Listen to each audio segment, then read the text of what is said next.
ایران، امریکہ اور اسرائیل کے درمیان کشیدگی کے باعث عالمی منڈی میں تیل کی قیمتوں میں اضافہ دیکھا گیا ہے اور برنٹ کروڈ کی قیمت تقریباً 2 ہفتوں کی بلند ترین سطح $116 فی بیرل سے تجاوز کر گئی ہے۔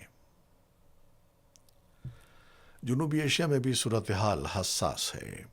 اطلاعات کے مطابق بھارت پر پاکستان کے خلاف مبینہ فالس فلیگ آپریشن کی تیاری کا الزام عائد کیا جا رہا ہے، جس میں گرفتار پاکستانی اور کشمیری شہریوں کا استعمال کا خدشہ ظاہر کیا گیا ہے۔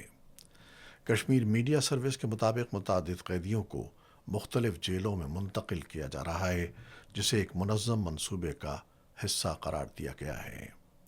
ماہرین کا کہنا ہے کہ اس قسم کی کسی بھی کارروائی سے خطے میں کشیدگی میں مزید اضافہ ہو سکتا ہے اور پاکستان کے خلاف ایک نیا بیانیہ تشکیل دیا جا سکتا ہے۔